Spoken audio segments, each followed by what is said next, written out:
This podcast is sponsored by nobody. Hey dudes, welcome to Splat from the Past, the only 80s themed horror sci-fi show where things can get totally radical. Now today I will be welcoming Linda McClure, a gorgeous, talented actress. She played Waynette in Smokey and the Bandit, celebrating its 45th anniversary, the Burt Reynolds classic movie. She was in a couple of his other movies too, Hooper, the Cannonball Run, which is my earliest memory of her, when Burt Convey's riding his motorcycle off that plane and she says, "That's the dumbest thing I've seen since that dimwit tried to jump the Grand Canyon." And she was also one of the girls at the swimming pool, along with Suzanne Summers in Magnum Force. We're going to talk about all that stuff today, and I can't wait. It's a rare exclusive interview, and I'm glad I found her. I was trying to find somebody from Smokey and the Bandit, and I got to find a very memorable character in the movie. And it's going to be a spectacular interview as Easter approaches, and the world is still getting weird, but also getting better. I cannot tell you how blessed I feel. Even with diabetes, I feel very blessed that I get to talk to awesome people. Coming up on 1,500 interviews by the end of the month, and I am just so freaking excited. So yeah, here is my interview with Linda McClure. Hey! Hey Linda, welcome to the show. How are you today? Are you already recording? Oh yeah. Okay, you know where your phone number comes from is Reading. Is that where you are? Yes, I am in Reading. Well, not quite the Bay Area anymore. No, I left there 5 years ago. Oh, well, good for you. Oh, I miss it. I miss it. I miss the good things about it, not the bad things. But No, yeah. too. Yeah. Absolutely. As a matter of fact, when I go back and visit, the only thing that stays the same, the shape of the mountains and the water, you know, the shore, and the view from Tiburon looking out to the city or Angel Island or the bridge. Right. Other than that, it's whoa, in a lifetime, so much change. This is such a great honor. Thank you for taking the time today. Oh gosh, not at all. Are you kidding? It's fun to chat. Awesome. So, going back in time, what age did you start gravitating toward acting? I think I was 10 or 11. Mm-hmm. It wasn't acting, it was singing. It was musicals. Mm-hmm. And I started to love the theater as a young person, before I was even a teenager. And then that just grew exponentially. Now, there wasn't a whole lot back in those days. I mean, I was in Northern California. I was in the Bay Area. Yeah. There was enough to spark my love, and I had a grandfather who loved the theater and an older sister. So I was able to get to do the things that maybe an only child, or if my sister also hadn't been interested, maybe it never would have happened. We used to take the bus into the city to go to movies and to go to the theater. Mm-hmm. And then come high school, well, even in grammar school, I was doing little bits and pieces all the time. Anything and any time that the school had something going on, I was involved. Mm-hmm. So that's where the bug started. So you started doing school plays and community theater and all of that? Yeah, the community theater not so much until after I already was a pro down here in LA. But yeah, school stuff. But it was a big deal to me, and a lot of singing in the choir and stuff like that, but always musical comedies, starring in all the plays that I could the 4 years I was in high school. Mm-hmm. And then started my career in musical theater after graduating UCLA. You're born and raised in Marin? Yeah, not born but raised. Yeah, lucky me. Yeah, I'm born and raised in San Mateo, so I know exactly. Yeah. Unknown, undeveloped, right? Right. Of course, you're a little younger than me, but still. There was no tech yet, right? Nope. It was just starting, but it didn't become full throttle until the time I graduated high school. Yeah, oh my gosh. The world of tech. I know. So you went to... One thing I love about it now is IMDb, the International Movie Database. Right. You just look up anybody and anything and learn about them, or refresh your memory of somebody like me or you who loves the business. You can get all kinds of tidbits of info. Somebody asked me the other day, can't you get it on Wikipedia? I said, no, it's not the same. Yeah. Because IMDb is handled professionally. Anybody can write anything on Wikipedia yourself. Right. And I think she was very surprised. I said, well, it doesn't really matter. You're not looking for the intricacies of the realities of the cast and crew of a show or something like that. You just like to read about the stars, right? I said to her, you're a fan. Right. Nothing wrong with that, but there's a difference in where you go for your info. Exactly. Yeah. In my opinion. IMDb, though, is never complete, though. I mean, there's people I've talked to, they had movie rules left off of their IMDb, and they didn't even intend for that to happen. And sometimes I feel embarrassed, especially if there's something on there that they weren't in, This is the first I've heard that that's happened. Oh, yeah. It's been going on for a while. Oh, what a shame. Well, now, can one, on their own, appeal to IMDb or write to them or join pro or something? They can, but I don't think that they ever get the results they want. Oh, what a shame. Yeah. Well, that's discouraging. It's awful. Shoot, thanks for ruining for me. No, just kidding. Yeah. It's okay. There's much information out there. Yeah. So you went to UCLA. Did you do any acting there? Oh, yeah. I was a theater major.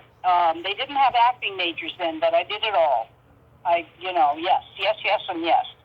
A lot of musicals. I did musicals in the music department, theater, a lot of musicals, a lot of straight theater, a lot of studying. Loved doing all the tech stuff, the backstage stuff. I created Josephine Bruin Bear. It was an invention of mine for UCLA, the mascot. And I was in competitions while I was in school and won them all. It was really fun. Mm-hmm. I won the national show. I mean the grand prize of all the national competitions of your All-American College show, which was the beginning of what then became Star Search or Star or whatever they call it, and now American Idol and all of those shows and competitions.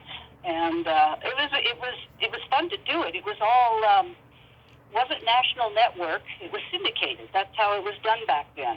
Mm-hmm. Talking about '68. I think that all started. I beat a group called the Carpenters. Wait, you knew the Carpenters? No, I did. Well, I met them. They were nobody. They were just in college like me. Yeah. They competed like me, but I beat them. I won, and they didn't. Took a few more years before somebody discovered them and gave them a recording contract. Nice. Were you? She's amazing. Yeah. Were you there the same time as Bruce Kimmel? I don't know. What were his years? He was there from 65, 69 to 69 or something like that. He was there with Cindy. Well, yes. He was there. But I didn't know him. Yeah, he was there with exactly my years.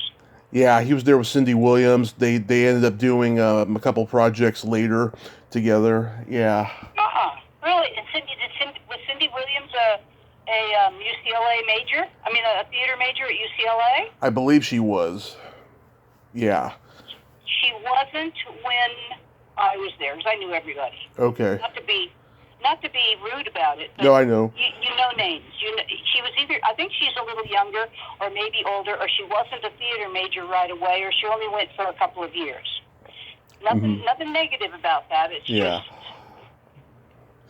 But Bruce, I didn't know. Although the name sure is familiar, like from back then, but I didn't know him. Yeah, he wrote and directed that movie. Names. He wrote and directed that movie, the first nudie musical. Oh my God. That's right. Yeah. Yeah. Oh, how fun. Oh, you're just full of info. Well, yeah. Listen, forgive me if I'm wrong about Cindy, but we all did so many shows, and we all knew each other, and I just... Right. So who were your classmates when you were there? Um, that are famous now: John Rubinstein, Judy Kay. Mm-hmm. These are all few. He's done a lot of movies and TV. Yeah. Judy's all Broadway. Oh shoot, I don't have the names in my head. Some very good writers. Colin Higgins. Oh yeah. Director, writer. Yep. 9 to 5, Foul Play, Silver Streak, Best Little Whorehouse in Texas. Great career that guy had. Great career, and died of AIDS. Yeah. In 1988. Yeah. Right at the height of AIDS too. Yeah. Oof. So many. I'm sorry, I can't think of any, and when we hang up, they'll all come to my mind. It's okay.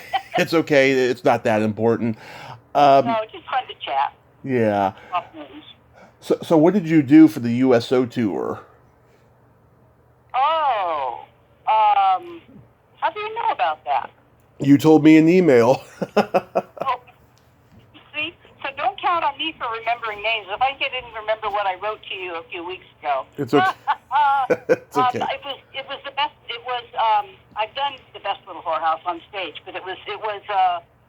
How to succeed in business without really trying. Oh yeah. Yeah. I didn't play the lead. I played Smitty. It was a UCLA tour over Germany. Right. And it was an amazing group. And what a time. It was 1969, so there was still quite a presence in Vietnam and quite a presence in Germany as having been there since the end of World War II. Not occupied, but managing things. So there were bases all over. I think we performed on 75 different bases. Wow. And that wasn't all of them. Yeah, I know. It was pretty amazing. Pretty amazing time. What was Germany like back then? Well, a lot of reminiscence of World War II.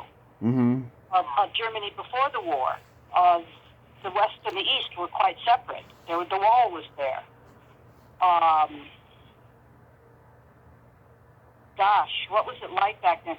Still very historical and very quaint. Buildings that have been there for hundreds of years, still there. The castles on the Rhine, Rhine River. The people were so warm. They loved Americans. Oh, once in a while, I remember we'd go to a burg and we'd meet people who didn't like the Americans. For whatever reason, very personal. Yeah. Something happened that they didn't like, something that the Americans might have done. It's vague to me now, but I remember that distinctly, and being very understanding and very patient with them.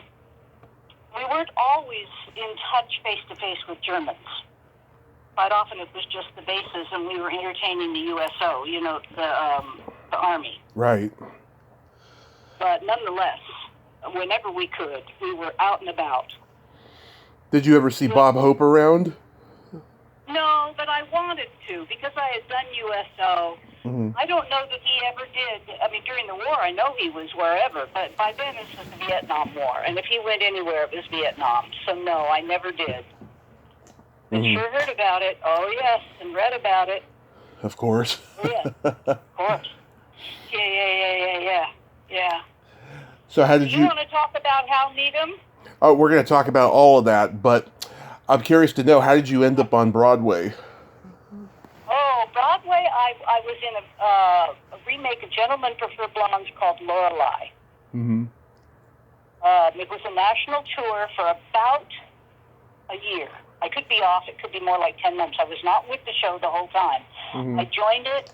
I auditioned in Los Angeles while I was in a production down in San Diego of Hal Joey with Dean Jones and Patricia Morrison. Wow. A wonderful production. And I somehow, you just found out things. We were in the world of equity, theater, Actors Equity is our union, theater, and heard about an audition up in Los Angeles, drove up for the day, came back in time to do the show at night. For an audition, they were looking for replacements for singers. And son of a gun, I got hired that day. and didn't have to leave Pal Joy. It was ending, so that was fine. And the show at that time was in San Francisco. It will come down to Los Angeles, but they auditioned in Los Angeles. The director and Julie Stein, the composer. Mm-hmm. Who was there that day? Some pretty neat. Everybody except Carol Channing was there. Mm-hmm. Because the show was ongoing up in San Francisco at the Curran Theater. There was the composer, yes, Julie Stein, of course. Adolph Green and Betty Comden were there. Mm-hmm. And when I look back, I think about how sometimes we actors go on auditions, and there's not too many people in the room. Unless it's a small production, you're going to see the writer, the director, and I mean small, unknown, or new. Right. But here, it's the national tour, and the big wigs come down for a one-day audition, not where you go in and maybe you're called back a few days later. This was like on the spot, and that was impressive. And I think they knew what they wanted. No question about it, looking for some dancers and singers. And it was exciting. It was, you don't know until you walk in the room or you walk in and sign up. What's going on? What's the schedule? And I had to get back down to San Diego, so I had to let that be known. Well, these guys had to get back up to San Francisco. Love that. So I got cast and ran to San Francisco for the rest of the tour, and then down to Los Angeles at the Schubert Theater, which no longer exists. Mm-hmm. And then back east, and then finally opening on Broadway. And I ended up understudying Carol Channing. Wow. Which was a great credit and a great thing to do to learn that script. But I got to tell you, she never, ever missed a performance, ever. Yeah. Understudying Carol Channing, it was logical and accepted. You would never go on. And chances are, if there was something that really seriously happened, they would cancel the performance. But if she were in some way got ill or hurt during the show, they would consider finishing it with an understudy. But it never, ever, in her whole career, never happened, never came up. She was amazing. Oh, my. Oh, my. Yeah, so I left that show. The show ended, and I came to, I didn't stay in New York, is what I'm trying to say. Mm. Came back to, actually San Francisco for a while. Yeah. Not in the city, but back to Tiburon, and was very smart, as I look back, to register with casting agents in San Francisco. Mm-hmm. And learned very quickly that it's very cool up there. I don't know if it still is. This is 1970. I started actually doing this before I went to Broadway, between other national tours. Mm-hmm. And learned that it's very cool up there to do extra work on film and TV, as well as principal work. Right. Nothing wrong with doing it, and you could get up to principal right there on the set. We're down in L.A., it was a separate union back then, the extras and the actors. Now all of the extras are under the auspices of Screen Actors Guild, but it was smart of me to say, okay, let's do it. I'll learn about filmmaking. And that's what happened. I got on all kinds of different features. And there was some strike going on in New York for a while, and worked on a bunch. Big movies came to town at the same time. And this is going to lead into Hal Needham. Okay. I was back from New York, and I got a call to work on Mannix that was filming in the city for an episode. Okay. And went down to Fisherman's Wharf. That was the location. And on the set that day were a couple of stuntmen. And, of course, the actors and the director and the director of photography and all the crew and everybody. And I just met people. I'll never forget, it was the director of photography who said, because I was talking, who are you? Everybody wants to know, chit-chat. And I told him who I was, and I'm coming down to Los Angeles. I haven't been there since I graduated 69. Mm-hmm. This is now 74. Well, when you get into town, call the set. It's at Paramount. and we'll get a pass for you. Come and visit us on the set. We'll introduce you to the casting director.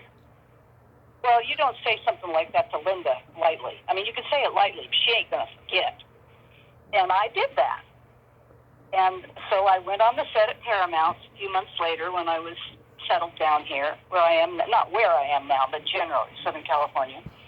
And that day that I visited the set, even Mike Connors, so gracious, he remembered me. Or he acted like he did. It was just one of those days where everybody was remembering and kind and supportive. It was an amazing time back then. I found that everywhere down here. Right. And going on sets became very easy once you knew how to, well, I won't go into all that, but I went to a lot of sets and met a lot of people. But this was my first time going on a set in Southern California, and it was Paramount. And that day, working on the set was Hal Needham. So were the other two stuntmen that I had met in San Francisco. And they introduced me to Hal. And we started talking, and it was a friendship that lasted to the day he died, which is in 2000, not the day, but close to 2013 is when he passed. And I was blessed, I was lucky, but, you know, it takes two. Personalities click, stories are fun to share. I was so enthusiastic about his world. I've always loved athletics. I've always loved movie making. And his world of stunts always was drawn to stunt people, always was drawn to that.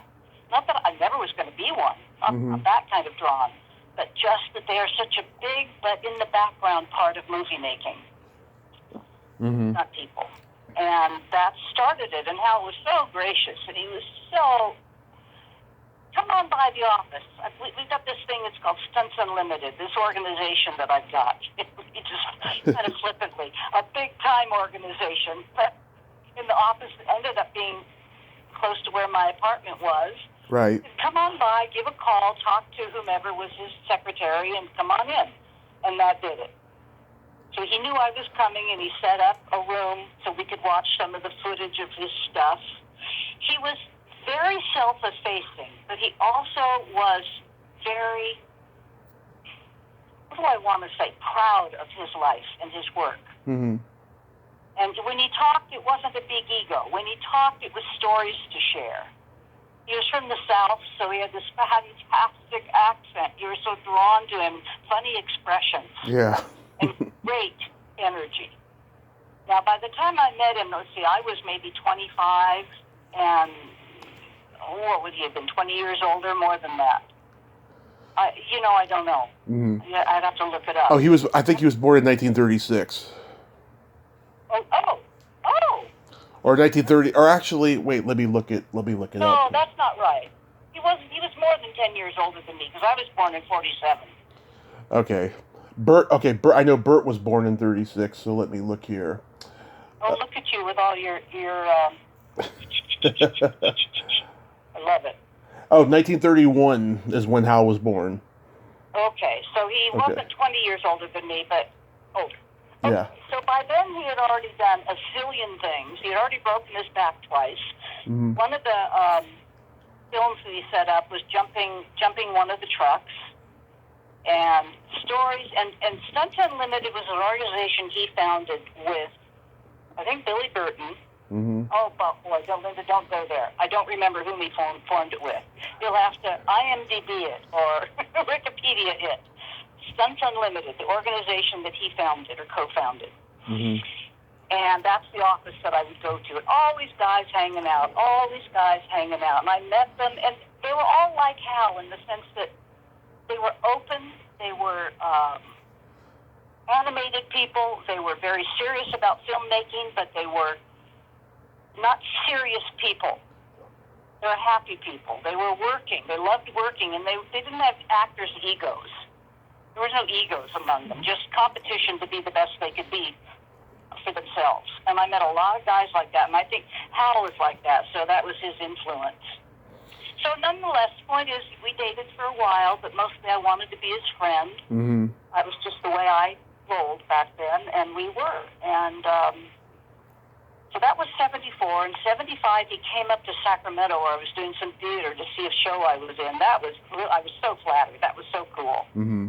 And then along the way, I can't tell you the month it started, but somewhere in there, he was telling me about this movie script. Okay. That he came up with the idea. What? You want to ask something? Oh, no, I was going to ask about that, but go ahead because you just brought it up. Okay, yeah, and he was telling me about this movie idea that he got, and it's written, he's got the script written, and he's looking for backers, and he's looking for he wants to direct his first movie, Smokey and the Bandit. Mm-hmm. And I remember him telling me he had the shooting schedule and all the details, so when he's presenting it to some producer, he can say, this is what it's going to cost, this is how fast we're going to work.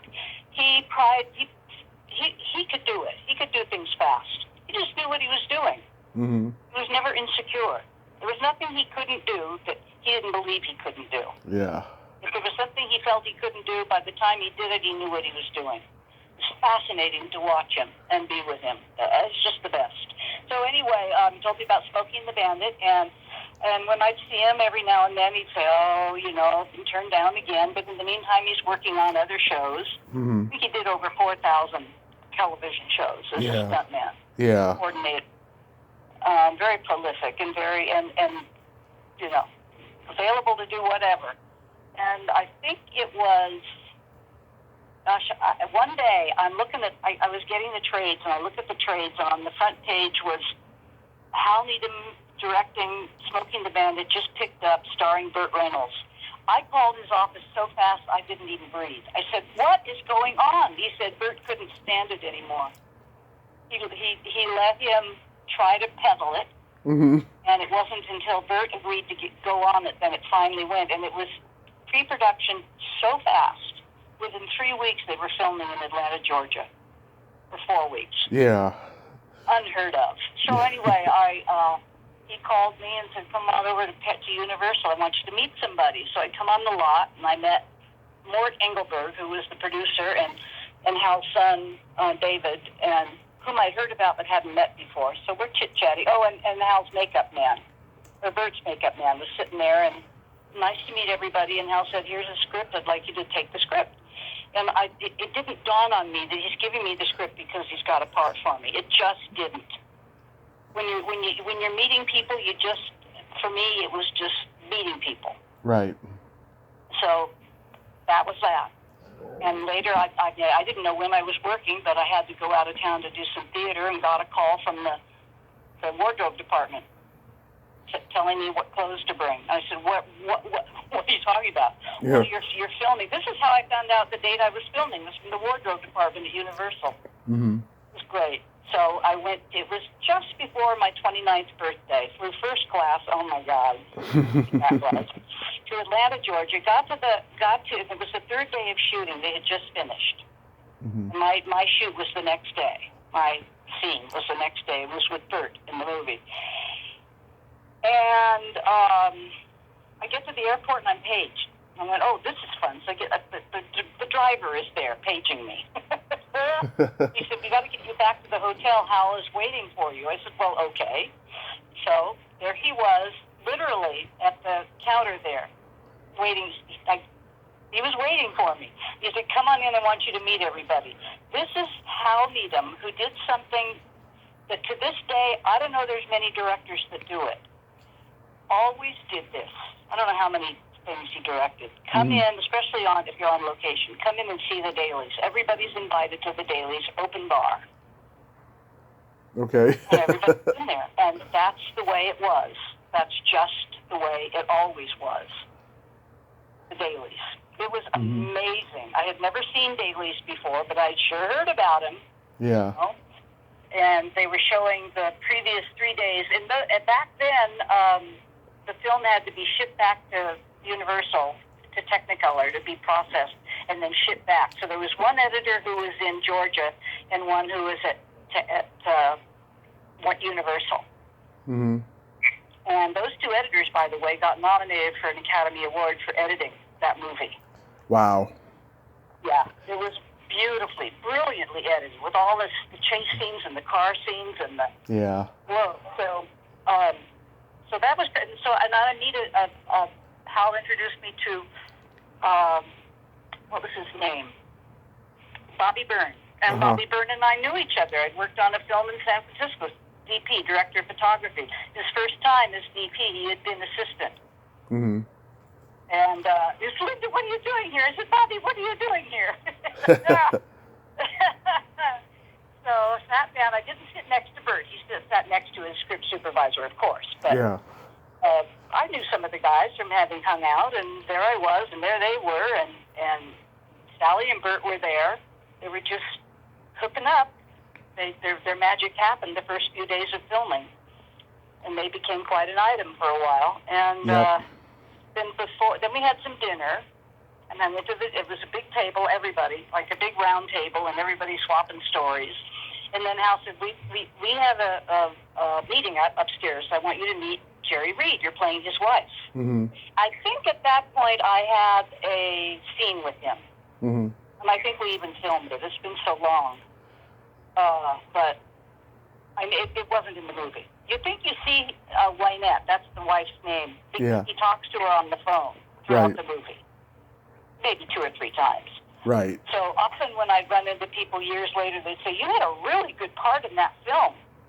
Well, I did. It was brief, but yeah. Because I think they saw me again. The dog got to go on all the rides. He rode with Jerry Reed in the truck, if you remember the story. Right.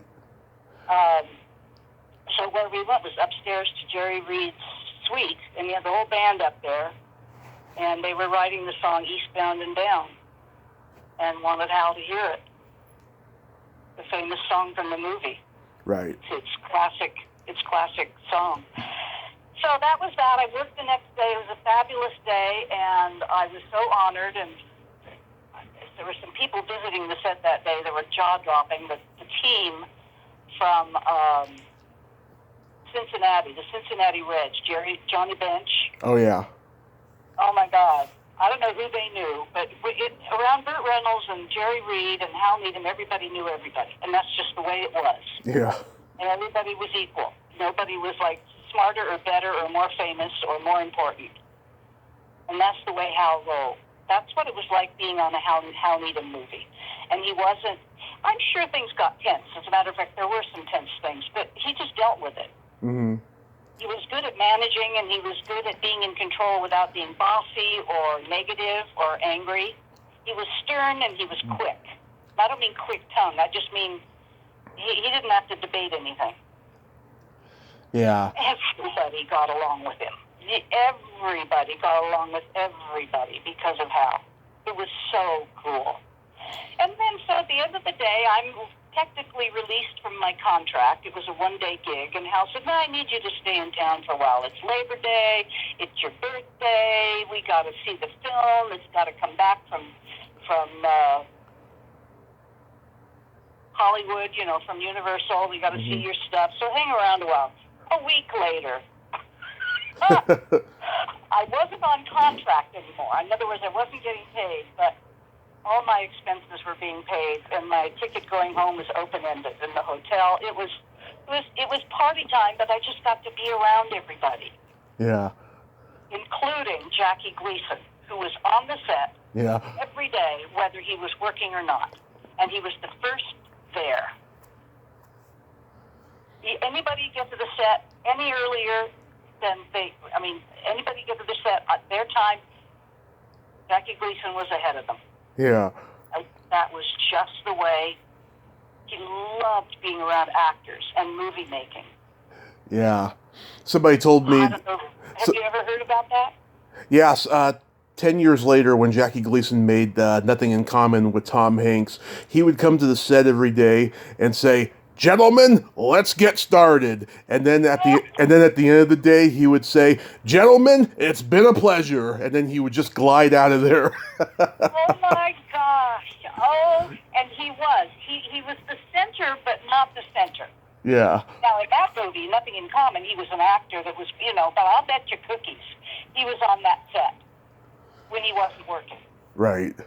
He just talk about passion, and everybody was called Pal. or gentleman, I guess. And he'd draw the girls to him, and he looked like he was always had a drink in his hand, and I think it was water, and he had his personal valet. He was so funny. Yeah. So it's widely known that much of this movie is improvised. Did Burt ad-lib that rudeness that he said to you? No, oh, you mean that you look like... No, that was in the script. Oh, okay. Well, I believe. Now, honestly, I remember sitting down with Burt, and we talked about our scene, and neither of us were holding a script. So honestly, and then some years later, not too many, I was burglarized with my husband and lost a whole bunch of stuff, and including my Smokey script. Oh. But honestly, this many years later, I've forgotten. No, I don't think that was scripted. I mean, I believe that was scripted at least ahead of time, enough to know that the camera was going to swing around and film Burt saying that, and the kid was going to be riding, piggyback. Yeah. That's what happens. And he says, and I'd say, Bandit, look at me. And he'd say, frankly, you look like you're trying to tune into Savannah with the curlers. Yeah. So that was planned. The curlers and... Yeah. Hal brought in a screenwriter, a very famous one. Barrett was his name, I believe. Okay. So I know there was a lot improvised, but there was a lot of script. It was not an improvisation every day by any means. Right. Because the timing of stuff was so important. And Hal only had a month to shoot. So you couldn't improvise everything. Mm-hmm. But Jackie Gleason was brilliant at it. Nobody could. I mean, there's a few in the history of movie making that could improvise. I'm trying to think of the scriptwriter. James Lee Barrett. Uh-huh. Yeah. He was on set? Anyway. Huh? He was on set? No, I don't believe so. I don't believe he was. I never met him. I never saw him. Okay. And I was only there a week. Mm-hmm. Get to know everybody. I got to know the other editor. I got to know both editors pretty well. I forget how that happened. And I met one of the producers. When I came back to California, I was the first one back. And Al said, you got to go over to Universal and you got to meet so-and-so and so-and-so. I mean, you would just you don't got to. You would enjoy it. Yeah. And that led to long-time friendships with people. The irony of this movie is that, before it, there were so many others just like it. There was Dirty Mary, Crazy Larry, White Line Fever, Return to Macon County, Bobby Joe and the Outlaw. But this was like the biggest one, and it set the stage for the Dukes of Hazzard, ironically enough. Yeah. I don't know that Hal's idea was, let's do another good old boy movie. But those were the movies from the South. Those were the Southern stories. And that was common. Yeah. Common lifestyle, the truckers and the crazy action. And action movies are very popular. Yeah. Nothing ever has compared since. Like the TV show was pretty good, Dukes of Hazzard, but Smokey and the Bandit was the king of them, and it's a classic. It is a classic. 47. It opened in 77. Yeah, the same weekend as Star Wars, or like the weekend after, or something like that. Yeah, Star Wars is the only movie that beat it in the box office by a lot. Yeah. It beat it. And Smokey nobody knew how good it was going to be. We knew we were having fun, but nobody knew. There's no way. Mm-hmm. It was such a low budget. And the one thing that Burt did was take a low salary for him, own a piece of the movie. So between Burt and Hal, they became very wealthy. Yeah. Because they owned a piece of the movie. Yeah. Another thing that was cool about Hal was all the stories were open. They weren't just for the big wigs. They weren't just for your fellow actors. I think that's the world of the stunts that I was always appreciative of.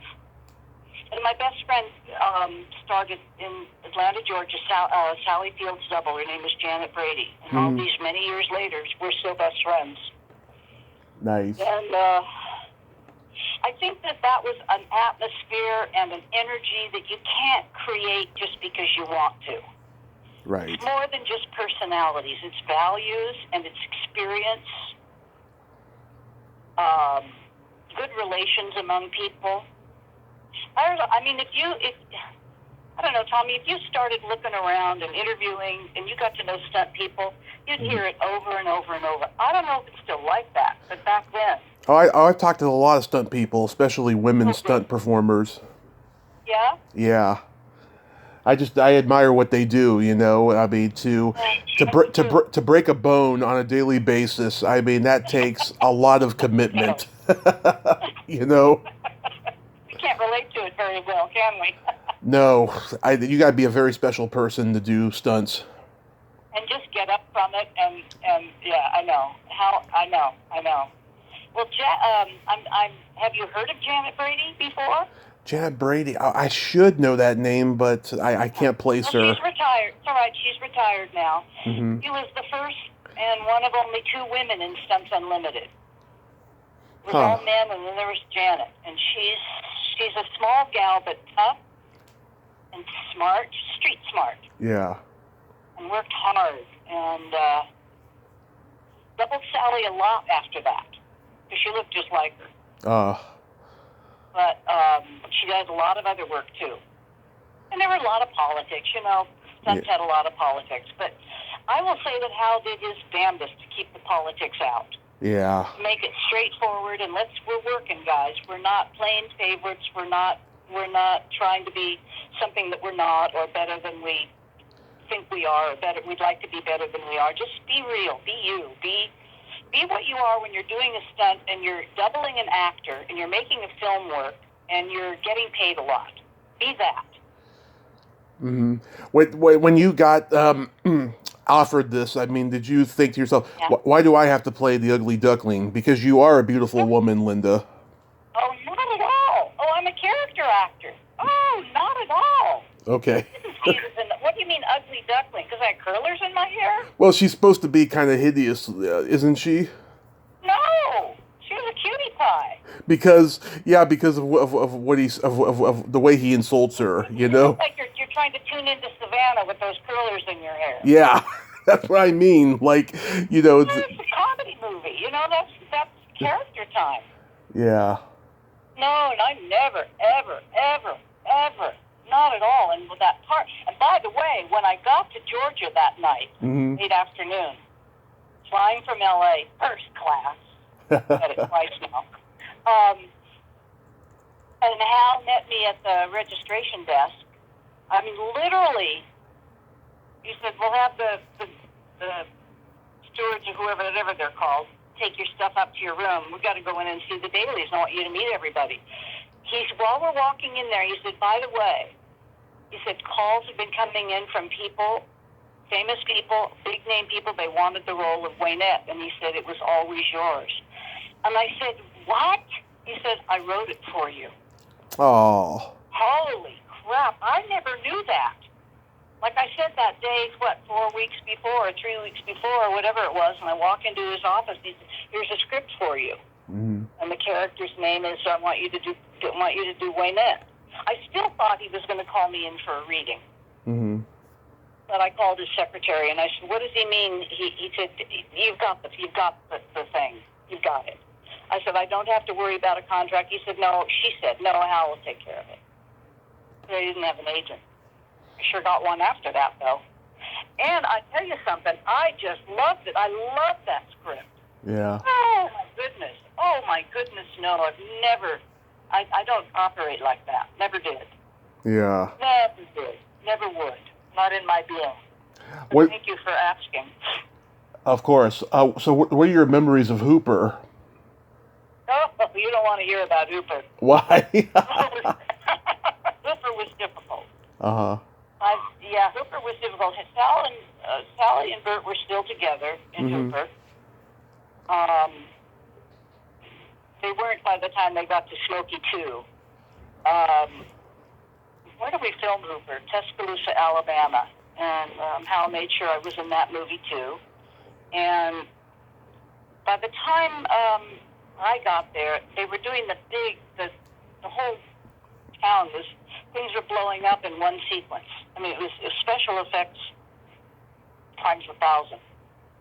And it was all literally one shot for 3 or 4 at a time. It was pretty tense. I don't even think I talked to Hal. Wow. I mean, I saw him, but hardly talked to him. Yeah. It was really, really cold. I met a bunch of really neat people. John Marley. Adam West was there. Yes, I met Adam. I worked more than one day. I worked with Adam on the back lot at Warner. Mm-hmm. This is a Warner movie. Yes. Who else was in that movie? Jan Michael Vincent. Yeah, Jan Michael Vincent. He was working. I saw him. I never met him. There's a huge group of people there that those days. I was just everybody who was anybody doing stunts. Major. The hotel was nothing but the movie. Yeah. Movie crew and everybody. And Hal was very loyal. I'm the same crew, family. Family. That's the way it always felt with him. His guys, his gals, he wanted everybody to be successful, make some money, get some work with each other. I suppose he wouldn't hire back somebody who didn't work well with anybody, but I never saw that happen. Mm-hmm. The producers were always the weirdos. Yeah. They're the ones who had to run the show. Hank Moonjean was the producer on. I don't think he's still alive. Hank Moonjean on that movie. Anyway, I kind of had a sad story with that movie. I worked with Sally. Brian Keith was in that film. Oh yeah. Loved his stories. I worked with Sally in a scene, and of course I saw Hal because he was directing the movie. But I mean, we never had personal time. Mm-hmm. Did go to the dailies. A big crowd, huge. Had to have the banquet hall for those dailies. Wasn't no intimate group down there. Mm-hmm. Anyway, I learned. We came back to do work on the back lot and some other stuff, and I got called by the producer one day to not come into work. They'll get back to me. Anyway, long story short, I got fired from that film because Sally was very offended by how friendly I was with everybody, and everybody was friendly with me. She was terribly insecure. Oh, God. Yeah, it was hard for me. It was very hard for Hal because he's best friends with Bert. Yeah. I'm sure if you don't know that, it was just the best friendship in the world. They were buddies from the very beginning. Yeah. Hal was very young in the business, and so was Bert. And they hit it off and struck up a friendship like you just can't imagine. Yeah, that's just real close, real supportive. I think Hal was Bert's housemate for about 11 years, I believe. Yeah, they were roommates for a long time. I remember. Hearing what a relationship. So if something like this happened, and I said I went to the back. I made an appointment. In other words, I wanted Hal to know I was coming to the back lot. They were filming there for a number of days, and I wanted to come to the back lot and talk to him for a minute at lunch, just at the break. And so I did, and I just said, Hal, something's wrong. I don't know what. If you ever find out that there's something to tell me that I could have done differently or should have done, especially if I offended Bert. I said that, and I know if I did something to offend, I mean, that wouldn't even be a discussion. Hal would just, fix it on the spot. But there's no way I could offend Hal. What happened? Yeah. Happened. And Hal, to the day, the last day we saw each other, he never told me. It was Bert's bodyguard who finally told me one day. We were somewhere. I think I was at the stunt office or maybe at the commissary, and ran into a bunch of guys, and I said, hey, Linda, come over, sit down, and we're talking. And it was a surprise to them that I didn't know why I was let go. This is 2 years later. I said, I don't know. I never did find out. And that's how I found out. It was not from Hal, but I learned it wasn't hard to find out once I knew what happened, that it was really hard on Hal. He never wanted to talk about it. Oh, it was his business, Laura Lizer and Associates, his forever business managers. Yeah. Managers. And Laura was everybody's friend. And Laura said it was so hard on him. It's better you never ask, and better he never tells you. because it wasn't about him and it wasn't about you. And Hal didn't like to be told by producers what he had to do. And you can bet, now that, this many years later, that Hal and Bert never talked about it. Yeah. But Bert had to do the nasty work, I presume, of calling the producer. And Bert and I got along great. We were friends through those years with Hal. Mm-hmm. Everything changed, although I worked with Hal again, and Cannonball Run happened after that, and Bert was in that, but I never saw Bert again in person, ever. Never did. Yeah. And that was the first movie I ever saw, Cannonball Run. And Cannonball Run? Oh, what a way to start. My parents will tell you, oh my God, we had the movie taped on a couple of tapes because I wore out the tapes. I was playing it over and over again when I was 2 years old. I mean, I was obsessed with that movie. And I have a good copy of it now. Oh yeah, I got it on DVD, and I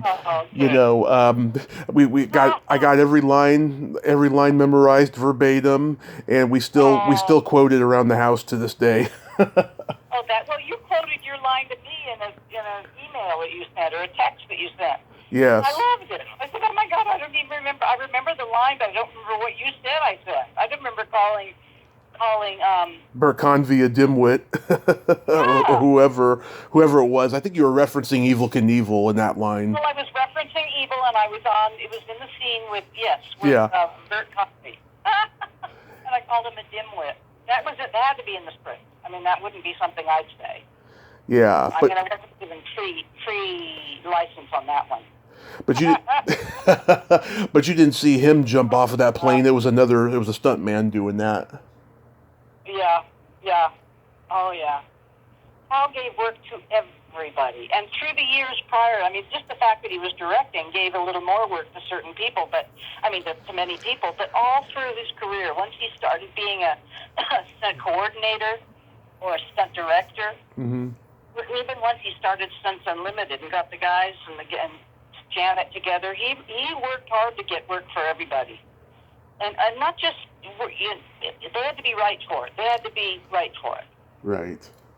And that was a gift that he gave to the industry. And he completely changed the world of stunts. He sure did. All the stunt performers I have talked to, they all agree that there needs to be a stunt recognition in the academy, and there still isn't. No, there isn't. That's a thorn. Oh, that's a thorn. Yeah. Hal did win his Academy Award as a Board of Governors mm-hmm. prior to his dying. Well, not just, but the same year he died. Yeah. Yeah. It's too bad because they are quite a group and they make movie making happen. And they always have. Yes. I mean, the stunt people, everybody has a different story of what they've heard or what they've experienced, of who came along and taught them what. Yeah. Who's who. And, in the very early days, there were no stunt people, but all the famous comedic actors did their stunts. But yeah. I tell you something, there was and always appreciated a need for them. Always, yeah. And, yeah. I think Stunts Unlimited still exists. I know it does. Everybody's retired or passed away. Mm-hmm. I don't think there's anybody still living that worked on Smokey, except maybe a few crew people that I don't know. But as far as all the people I knew, there's just me and Janet and Mike Henry, who played Jerry Reed's son. Jackie Gleason's son. Yeah, he just passed. He passed recently. I was surprised about that. Who did? Mike Henry. He did? Yeah, for some reason it wasn't a huge, announcement, but yeah, he did pass. I didn't know. So because I would say he was about my age, maybe even younger. Oh yeah, he did those Tarzan movies when he was young. Oh, Mike, what a sweetheart he was.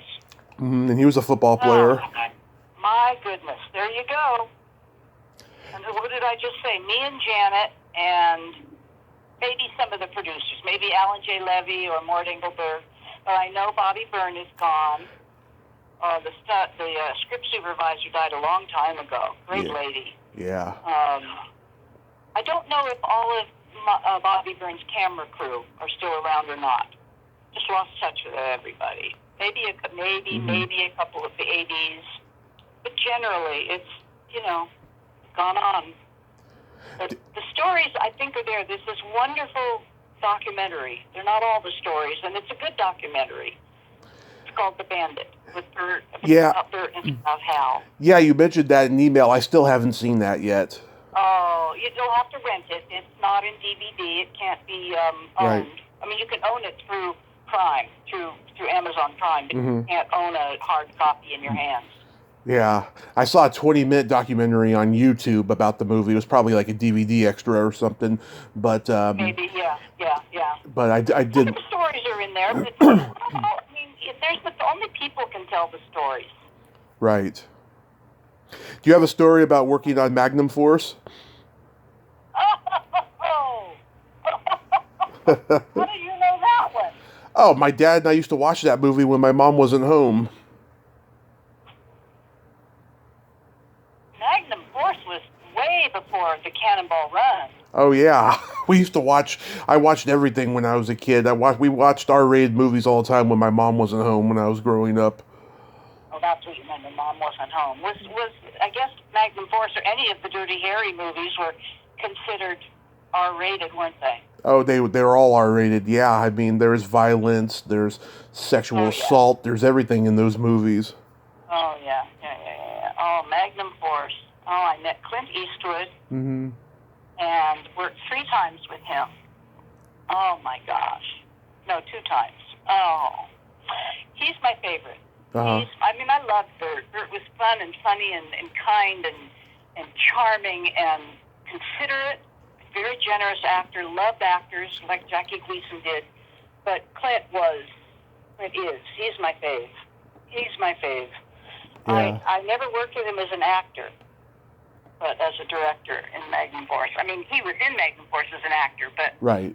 And he actually isn't the credited director, but he came in and took over for Ted Post. Yeah. I don't know that he did that very often, but I know that it wasn't an uncommon thing when directors were having problems of any sort. Mm-hmm. Even though they'd still end up with the credits, unless it was a big blow-up or something, then it would be in the news. I mean, he just quietly came in and took over, but never got the credit. He wouldn't want it, or he didn't want it, or didn't need it. But Magnum Force. Well, the fun thing about Magnum Force, I got the gig out of when I was living in Tiburon, and was filming in the city, and got the audition to go and meet the casting people, and they were shooting on a pier in the city. Mm-hmm. I think Jack Coslin was the person I was to meet, and had a time, and I couldn't park out on the pier because they were filming, so I had to park back in a lot at the base of the pier. You know what I mean by that, about pier in San Francisco? Yeah. Wharf. Absolutely. And, walked way down and passed a couple of trailers, and one trailer had the door open, and there was Clint sitting at a desk. Mm-hmm. And I just waved to him as I walked by, and he got out of his chair and came over, and he said, "Hey." He said, who are you? What are you doing? I said, "I'm going to an audition for your movie." He said, "Okay, good luck." So I went and, I don't think I read, I just met with whomever, and then came back, and he greeted me back, and I invited me in, and we had a coffee, and we talked. And he said, "Well, while I'm sitting here, I'm waiting for a call to make sure you got in the movie." I said, "Well, okay, let's play favorites here." And so that worked out great, and it was an interesting shooting day. I didn't really have any lines, but I was in the swimming pool. Yeah. Remember that scene where all the... Yeah, you're like the first one who gets shot, too. Well, was I? Yeah. Yeah. And I became friends forever with Suzanne Summers. She worked out of the city at the same time. She'd get a gig and have me be there. I'd get a gig, and they'd say, who we need? And we'd get each other's jobs. Yeah.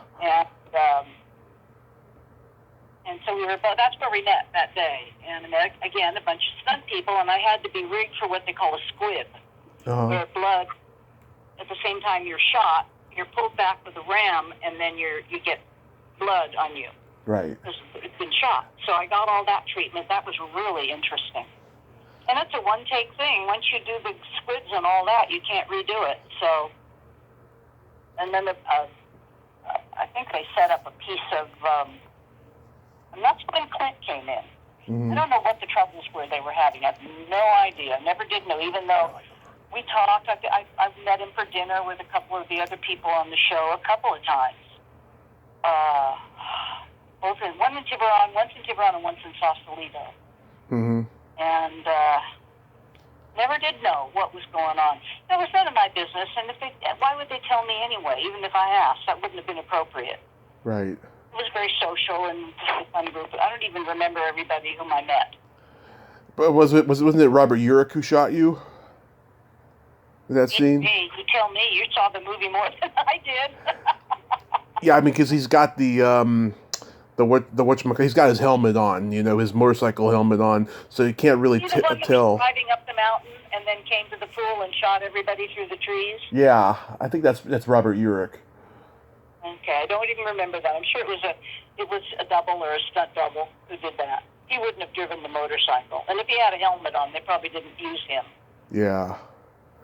I visited the set. Clint asked me if I'd do it, because I sing. He'd say, why don't you do some songs and put them on a tape for me? And come, and then I talked to whomever at the production office and said, I said, I've got something here. It'd be great to deliver it to Clint in person. And they said, well, why don't you go over? And this was when they shot, I think it was the end when the guys went off the pier on the motorcycle into the water. Okay. Off the pier, off the ship. Does that ring a bell? It does, a little bit. Yeah, and so it was that day they were filming. Kip Niven was there, but Robert Urich was there. And Clint, of course. And I gave him my tape. And I did hear from him, but it wasn't. He said, no, the tape's not. The music's not going to work. But I'll see you down in L.A. I was telling him, you know what? That was before I went to New York to do Lorelei. If you ever come to L.A., I've got an office. At this time, he had an office at Universal. And I did. You invite Linda. She goes. And he was very gracious. And I worked a couple more times. I did some voiceover. And then I never saw him again. Well, I did. I went to a screening. And he remembered me, and we chatted a bit. What you been doing? Well, I've been making movies. By that time, he was directing. Yeah. When he did Magnum Force, yeah, he had just finished his first movie directing called Play Misty for Me. Yes. Just finished. It was in post-production. And he was very excited about it.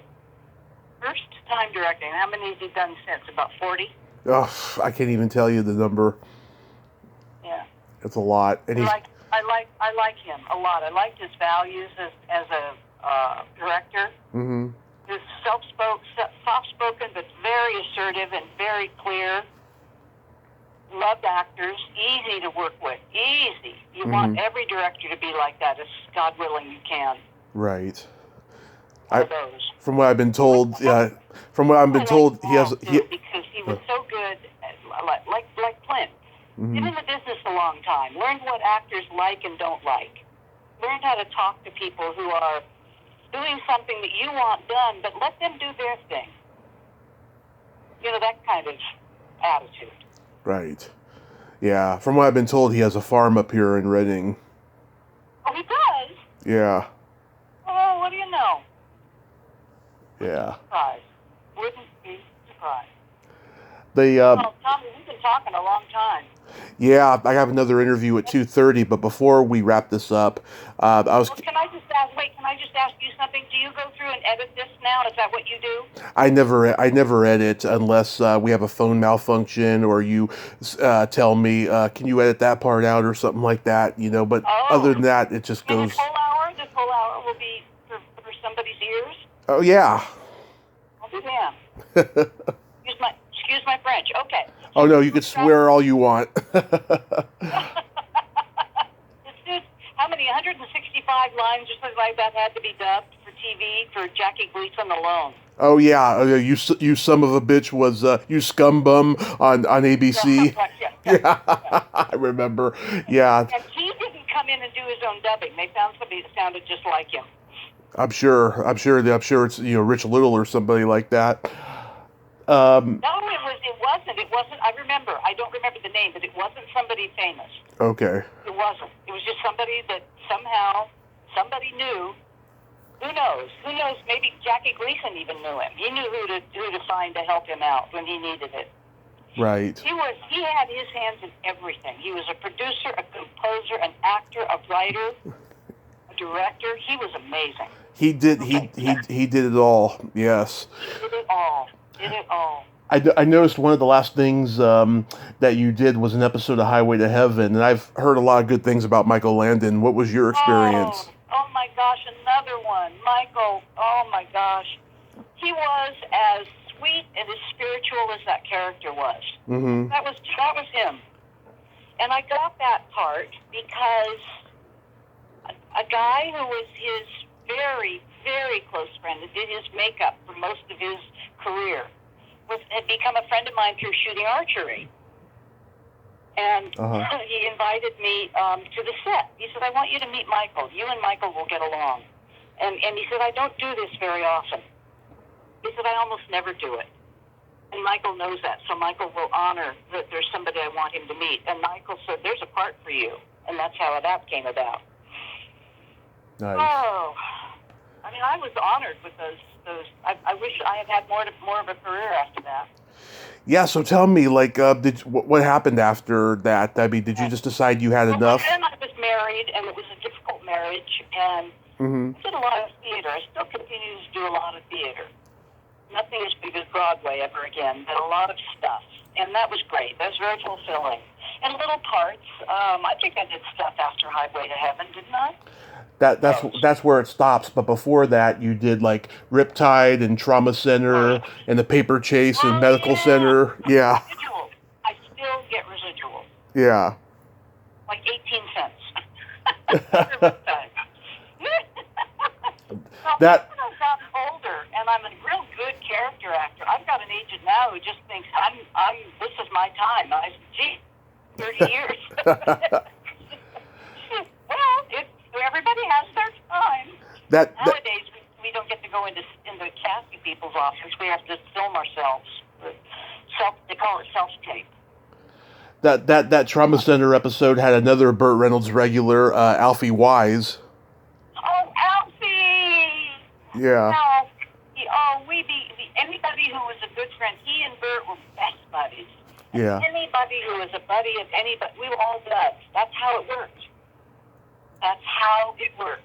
You weren't somebody, you could be somebody's girlfriend, but you were a friend.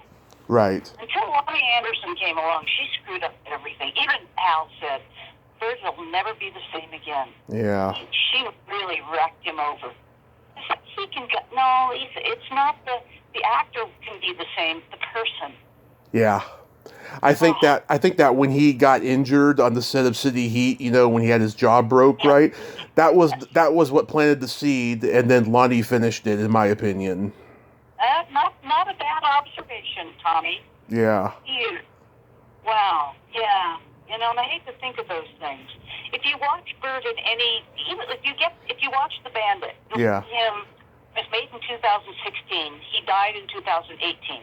You'll see the older Burt and the somber Burt, and you'll see that it's not an age thing. You can say, oh, look, he's gotten older. No.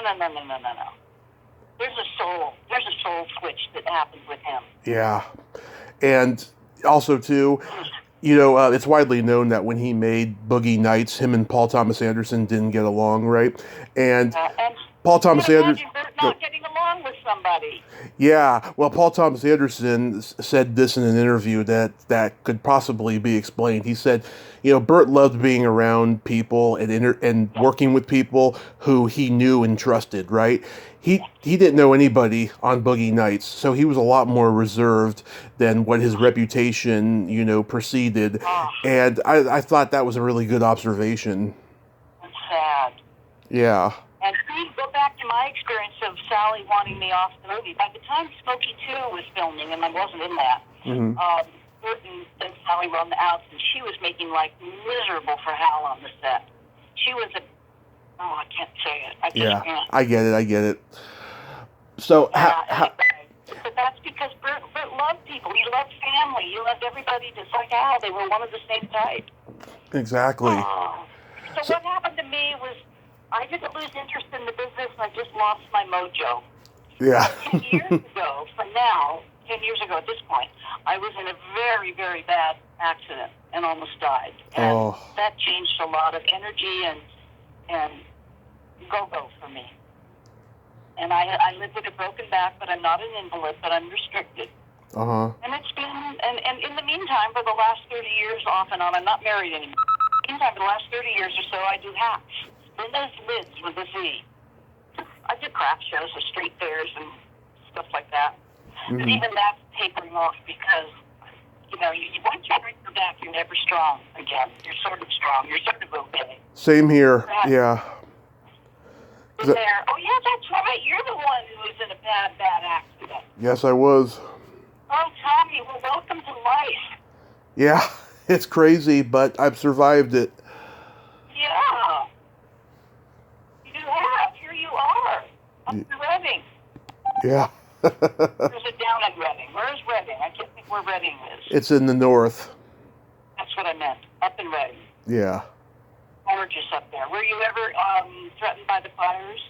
Oh, we've been in the middle of a lot of fires, but they never affected us. I mean, I did get evacuated one time when I had to be alone for a little bit because my mother was working. You know, 'cause my mother and I lived together.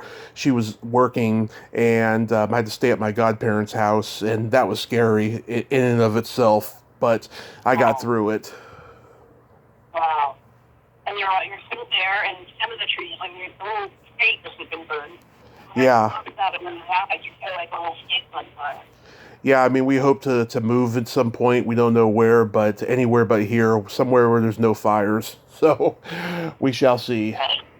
You'll see. Well, one day at a time. Oh, Tommy, this has been fun. This has been a lot of memories. This has been a blast, Linda. And before you go, one of the staples of the podcast is I like to tell the guest a joke.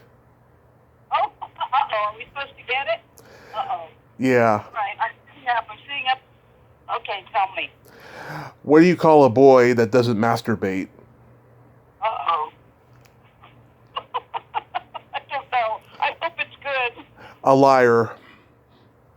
Oh.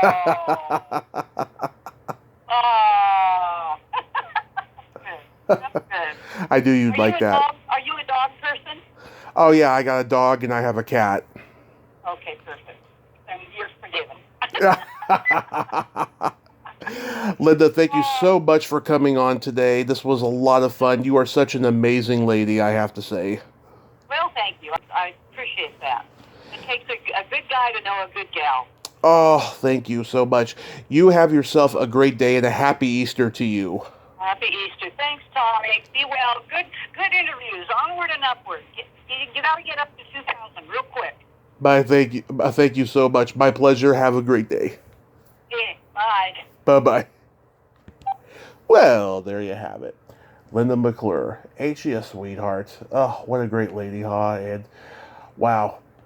She sure knew a lot about Bert and Hal there. That's great. I got to hear the inside scoop on all of that, and I'm so lucky. What a great lady. Amazing, isn't she?